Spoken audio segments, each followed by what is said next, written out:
If your brain is juggling 50 things before you've finished your first cup of coffee, this is all you need. 3 simple steps to use sticky notes like these for an ADHD productivity and focus menu. By the end of this, you'll know how to empty your overloaded brain in under 10 minutes, protect your attention while you work, and actually finish work that makes a real difference for your community and your cause. And it's using a restaurant menu analogy that I created to organize chaos and help it stick with you, with appetizers, salads, main dishes, and desserts, as it were. Whether you have an ADHD brain or you're just working in an ADHD-inducing world like all of us do, if we're being realistic, this simple categorizing really works. I run a global community alongside having a role in philanthropy and being a mother and an artist, using this exact block of paper when I feel overwhelmed. And I'm going to show you the whole system using that menu analogy as something a little unexpected but memorable for you. And if that sounds like the kind of practical help that you came here for, gently tap that like button, please, and let's get into it right now. So here's the problem. Your brain holds on to way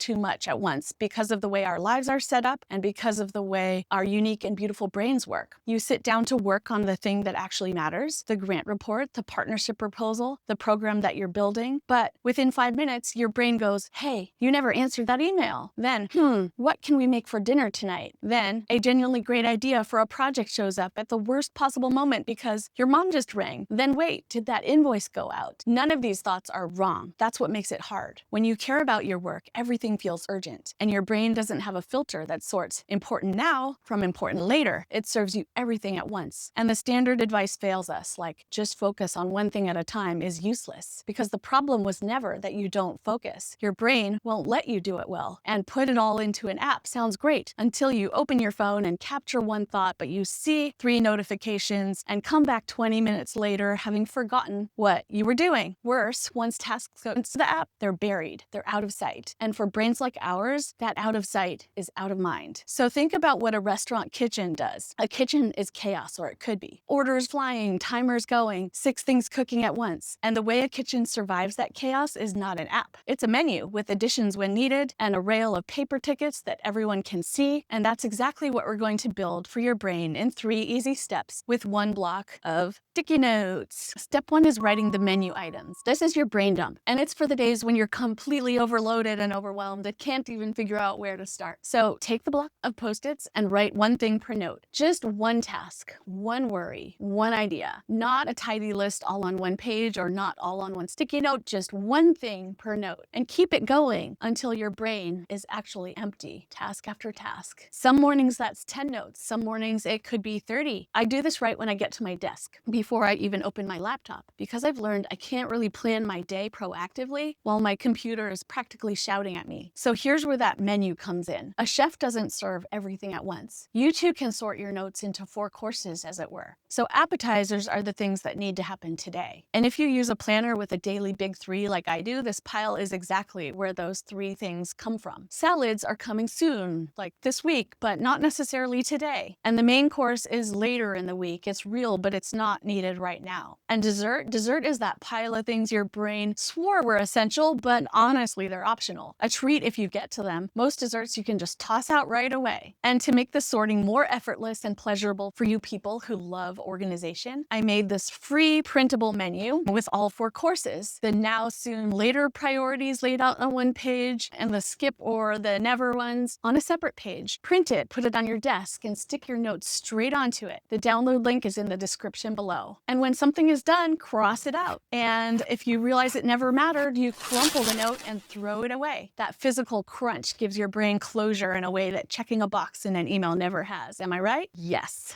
So when you're overwhelmed, dump it from your brain, sort it into courses, as it were, and suddenly you can think again with clarity. If you've ever sorted your whole life into piles on a desk, or you're realizing you need to, tell me in the comments what your dessert pile is full of. The things you don't need to do, basically. I have a feeling we're all hiding some of the same things in that dessert area, like writing intros for somebody when they should have written the blurb that you just copy, edit lightly, and paste because you're busy. Step 2 is adding menu ideas. And this is the step that protects your focus while you're actually working on one of those tasks. Like you've already picked an appetizer to start with. You're 5 minutes in and your brain leans over like a customer flagging down a waiter for something more. And you ignore it, but 2 minutes later, you just can't forget that article that you wanted to read. You ignore it again and it just gets louder. So I want you to stop stop ignoring those thoughts and start treating them as menu ideas. Keep the sticky notes right next to your keyboard, and when a thought shows up, write it down immediately. One idea per note, and then go back to work. If it's genuinely important, it gets added to today's menu when you finish the task. If it can wait, you're saving it for a later course. Either way, you're not refusing the order. Your brain is like a well-meaning but persistent assistant, and the moment it sees the idea written down, it can relax. It has proof you won't forget. It can finally stop reminding you. I use this exact practice at my desk in my philanthropy role, where I have several responsibility areas to juggle, and moving around these sticky notes on the desk keeps a priority front and center amidst many things happening. And I love to crumple it when it's done. At the end of your work session, look at the smaller pile that you have. A few notes will be real, and they join tomorrow's menu. Most will be noise though, and these get the crumple. Step 3 is the ticket rail order, and it solves that sneakiest problem of all, losing track of where your day actually went. In a restaurant kitchen, every order comes in on a time-stamped ticket, and those tickets hang on a rail in plain sight. You've seen it many times. Nobody in a kitchen memorizes the orders. The rail remembers, so the cooks can just cook. And when a dish comes out, the chef spikes the ticket, done, gone. This is basically interstitial journaling on sticky notes. If you've seen my interstitial journaling video, you know I love this practice. All it means is writing a timestamp and a quick note about what you're doing all through your day. I usually do it in a planner notebook, but a book closes. And a brain running more projects than any human can track like we do, a closed notebook might as well not exist. Sticky notes stay open in contrast. They sit on the edge of your monitor, staring at you or on your desk. So write the time, write what you just finished or what you're starting right then, and stick it where you can see it. At the end of a focus session, your whole afternoon is laid out in front of you like a ticket rail, and you can see exactly where your time went. So satisfying. In my day job doing strategy and partnerships at a community foundation, and in everything I build with ImaginePod, methods like this, they can vary depending on the day and what's needed, but they proved to myself that the day wasn't just a blur. It was 6 tickets served. Keep them if you want a record. I use my planner journal book for a record, and my recommendation for stickies is to spike them. Crumple each one when it's truly done. Your brain feels it when you do that. And notice this whole system is just one tool. Sticky notes work precisely because they're disposable, so you never overthink what you write. They're modular, so when priorities change, and in any sector things always change, you just physically move the notes around. And they're visible, which matters more than anything for a busy brain. So 1, write the menu in the morning to clear your head. Then 2, capture menu ideas while you work to keep it clear for you. 3, run the ticket rail order like interstitial journaling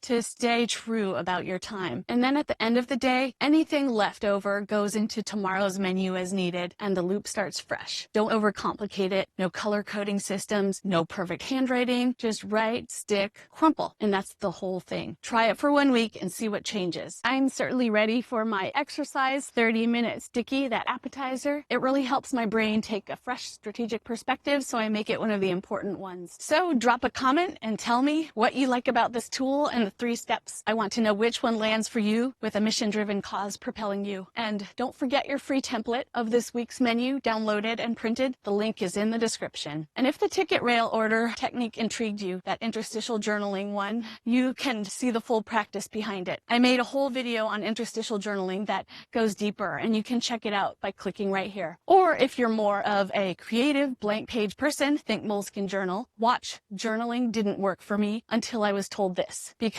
that one might change your relationship with journaling entirely, as it did for me. So thanks for being here, and I'll see you in the next one.